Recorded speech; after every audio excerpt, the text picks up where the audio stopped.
முதலமைச்சர் சொல்றாரு பாசிச பாஜக அரசு நல்லா தானே சொல்லிக்காரு. அப்புறம் இத வரவேறுங்க. ஒரு மனிதனுக்கு எப்ப வாய்க்கொழுப்பு அதிகமாகிறதோ அந்த மனிதனுடைய அழிவு ஆரம்பமாகிறது என்கிறது பொருள். வாய்க்கொழுப்பு அதிகமான ஓ அப்படியா விஷயம். ஏய் அவன் பேசின வீடியோஸ் தோழியை விடு. மரத்து மேல குரங்கு தவற மாதிரி எல்லாம் சுத்தி வரீங்க. எடப்பாடி பழனிசாமி என்கின்ற தற்குறிக்கு இந்த கட்சி சேனல் நடத்துறவங்க எல்லாம் என்கிட்ட பேசாது. நியாயமா இருங்க. நான் சாப்பிடுற சாப்பாட்டுல உப்பு இருக்கணும். I cannot apologize. Apologize எல்லாம் பண்ண முடியாது. ஊர்ல நாய் பேய் சாராய் விக்கிறவன் சொல்றதெல்லாம் கேட்பா அதான் பதில் சொல்ல மாட்டேன். ஏன்னா வெக்கமா இல்லையா? பத்திரிகையாளர்னா ரெண்டு கொம்பு கிடையாது. இவங்க எல்லாம் மனுஷனா இருக்கிறதுக்கு தகுதி இல்லை. ஒரே பொம்பளை அண்ணன் தம்பி ரெண்டு பேரும் வச்சிருக்காங்க.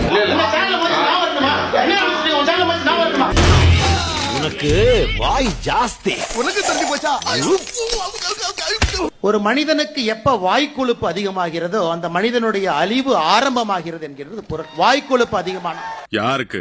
எனக்கு இதெல்லாம் ஆணவத்தினுடைய உச்சம். காலங்கலிகாலமாய் போச்சு.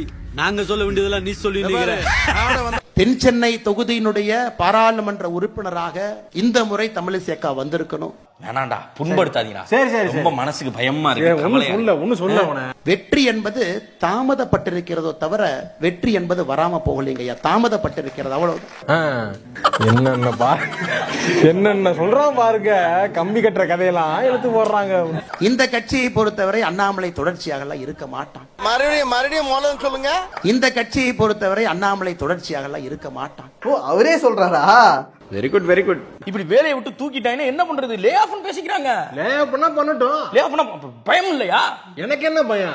நான் தான் ஒரு மாசம் முன்னாடி பேப்பர் போட்டேன்ல. பேப்பர் போட்டியா? ஆமா. அட பாவி. இப்ப நோட்டீஸ் பீரியட்ல தான் இருக்கேன். அன்னது நோட்டீஸ் பீரியடா? ஆமா. ஏண்டா இப்ப இந்த கம்பெனில இருந்து வேலையை விட்டு தூக்குனா சோத்துக்கு என்ன பண்ணுவ? அடுத்த பிடிஎஸ் போயிருவேன்ல. பிடிஎஸ்ஆ?